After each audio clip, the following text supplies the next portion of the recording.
こんにちは。耳の妖精ミミィだよ。こんにちは、アイです。どうも、ジャックです。今日はね、サウンドピーツさんから UU2 イヤーカフっていうオープンイヤーのワイヤレスモデルが届いたから、私が真っ先に使ってみたんだよ。わあ、それは楽しみね。去年はジャックさんに勧められて、イヤーカフタイプを随分使ったんだ。ドラマ見るのにほんと楽なんだもん。周りの音も聞こえるし。ながら聞きには便利だもんね。そうそう。でも冬はちょっと寒かったから、ワイヤレスヘッドフォンの単ジムリタばっかり使ってたの。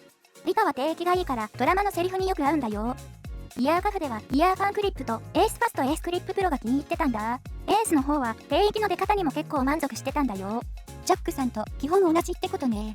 そうだね。で、これからの季節、ヘッドフォンはちょっと暑いからオープンイヤー使おうかなーって思ってたところに、サウンドピーツさんが UU2 送ってくれて、にんまり。担当の方が忙しかったらしくて、送られてきたのつい最近で、発売日過ぎてたけどさ。そうなんだ。きっと売れてるのね。オープンイヤーって低音とか臨場感とかヘッドフォンと比べちゃかわいそうな差があるのは構造上仕方ないけど、その中でどれぐらい頑張れるかってとこがポイントでしょ。そうね。普通は勝負にならないと思うわよね。でもね、結論から言っちゃうと結構すごかったんだよ。まず音出しの前に装着感なんだけど、これは良かったね。同感。イヤーファンクリップに形は激似だけど UU2 の方が U 字の部分がちょっと長いみたい。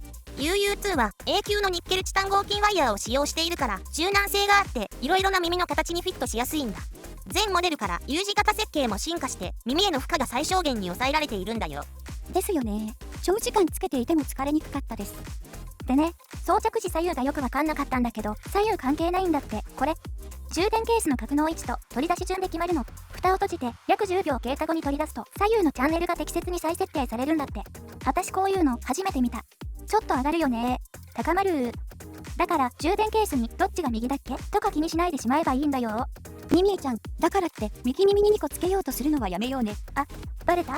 これなら寝ぼけてても安心だよね。私の脳内も左右の区別ないから助かるな。それはただのうっかりだと思うけどね。この部分がこんだけ大きいんだからタッチ操作もありなんじゃないかって思ったけど、ボタン操作になってるのはうっかり触って誤動作ってのが結構あるからなんだろうね。定価は7000円台だけどクーポンよく出るから6000円台で買えそうね。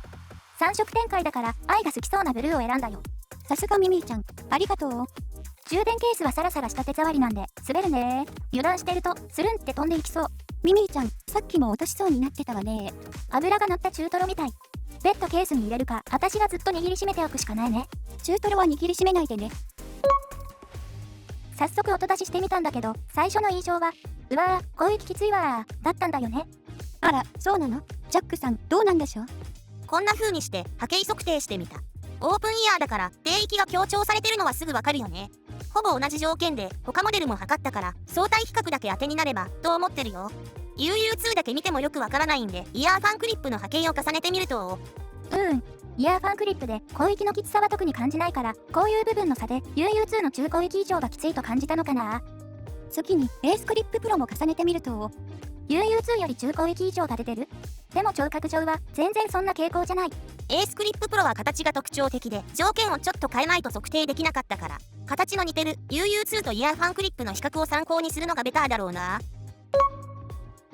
どうすればいい感じのバランスになるのかはジャックさんに丸投げ製麺なんて言ってる間に EQ 調整してもらってとっても良くなったんだよ。まさに魔法の調味料 EQ ね。刺身には醤油、UU2 には広域カット。これでドラマのセリフも私の耳にとろりと馴染むようになったよ。相変わらず例えが全部食べ物系だね。確かに作業の刺さりがなくなることで聞きやすい極端な調整だけど、ドラマとか映画視聴に合わせたもの。これなら長時間の視聴も OK ですね。パターンはいくつかあるけど低域が歪まない程度に持って広域は基本落とす、これだけだね。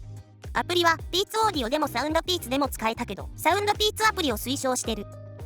ダイナミック EQ とかスペシャルオーディオも使ってみたけど私は不自然に感じたんでカスタム EQ しか使ってないよ。